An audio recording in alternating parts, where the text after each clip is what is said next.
By the time you all retire, you'll have spent 2 to 3 years of your life like these people here. Wasted time. And I wonder what you could have done with that 3 years. Maybe you could have done a doctorate. Maybe you could have retired 3 years earlier and gone fishing. But wasted time. This is the inherent problem of the infrastructure of our cities. And I'm going to go through a few of these issues. When I first started work in London, it took me an hour and a half to get to work, and I was an average person. London is a monocentric city. It's only now developing secondary centres, and it has considerable issues with its infrastructure. On the other hand, Hong Kong is about half an hour average journey time to work. That's a huge amount of extra time that each individual is getting into their lives. Why? Because Hong Kong is a multicentric city that has developed a number of high-density hubs around the original centre. Singapore, on the other hand, is somewhere in between these two, around 1 hour average. And why? Well, because it's actually developed at a more wider spread than Hong Kong. It does not have the centres of density that Hong Kong has. Now, we're all changing our lifestyles. The internet, devices have enabled us to have much faster lifestyles, more choice in our lifestyles.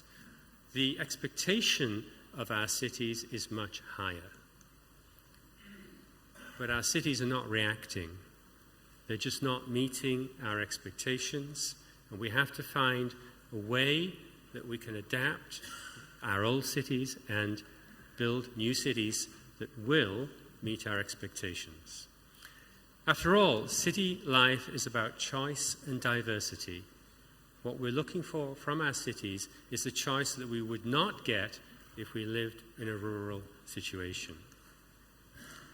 This is what we tend to get if we live an inner-city life. Not much choice, not much diversity, and this headache of travel. There tends to be an agglomeration towards suburbs. Do we all want to live in suburbs? Young people probably don't want to. They would probably prefer to live in city centres. Older people might prefer to live in city centres, and families might want to live in suburbs. We're not segregating our population. We're not providing them with choice.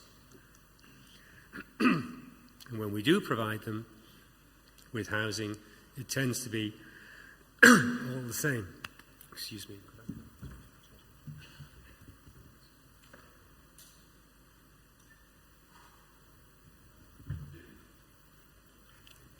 I'm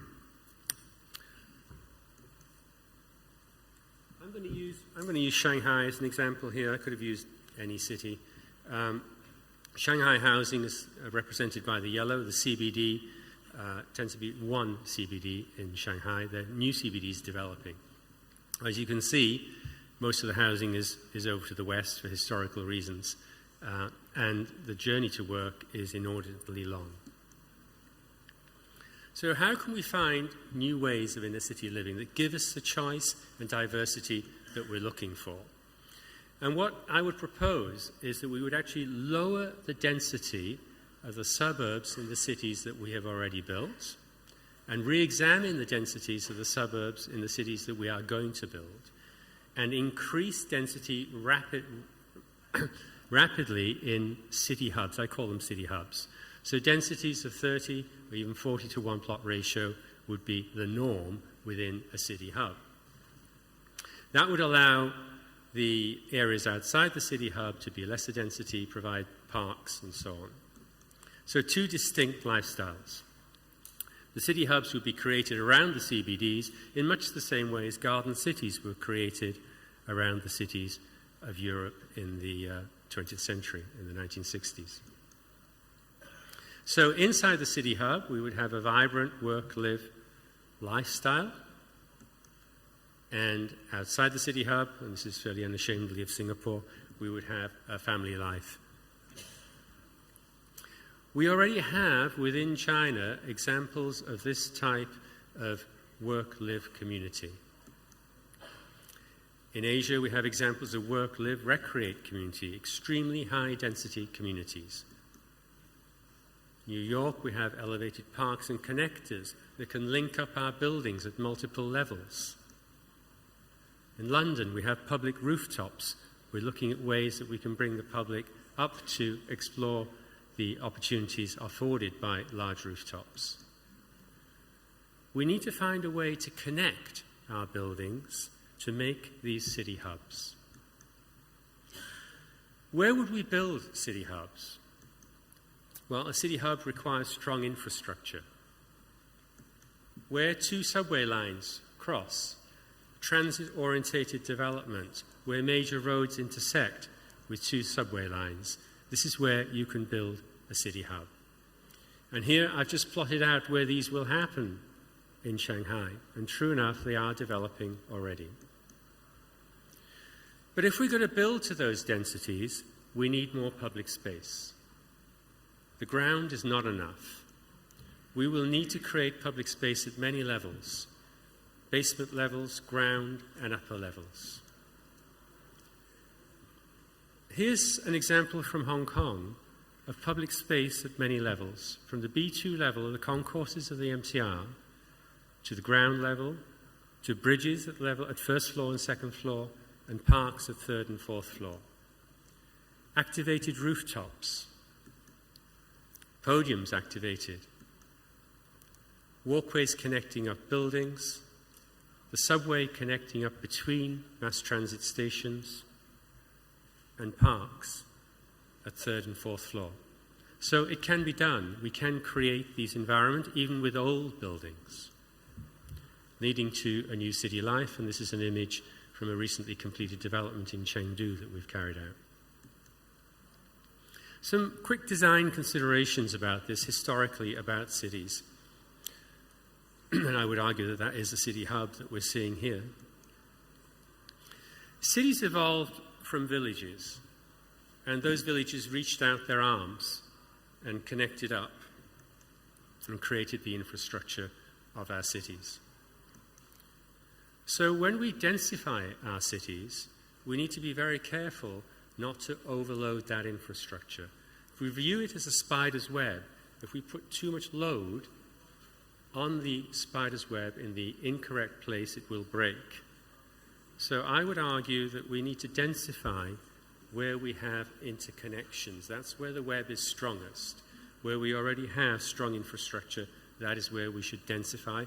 And this was a lesson for London with its 220 high-rise ubiquitous towers under planning. This will result, the city hubs will result in less trips, less journeys to work. So those times that I was talking about, those long journey to work times, will reduce, because by not using defocused, random densification, we'll create city hubs where people generally will walk to work.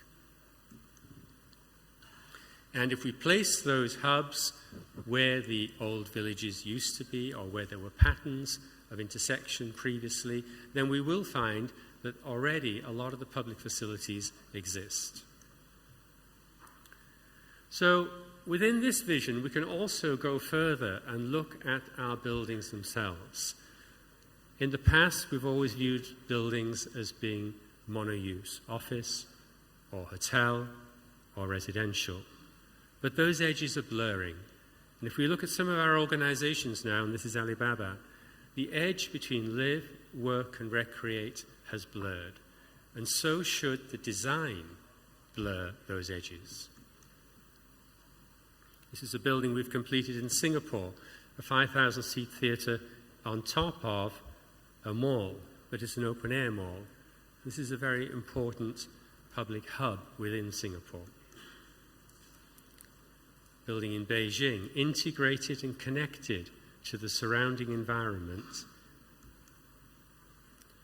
More and more we're seeing in China the invention of village retail, occurring on 3 or 4 levels, from B2 to B1, with sunken courts, multiple bridges.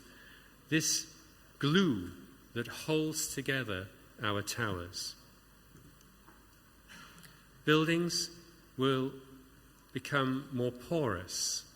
they will become more interactive.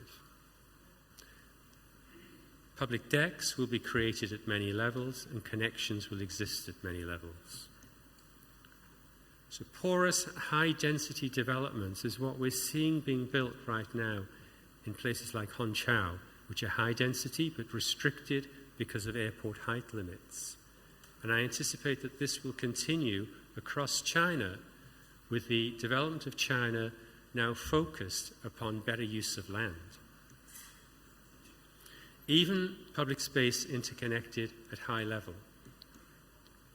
So on the left we have the model of traditional buildings separated, thought of as separate and separate use. On the right we have this new permeable, integrated, flexible and focused development model that we're seeing come out of Asia.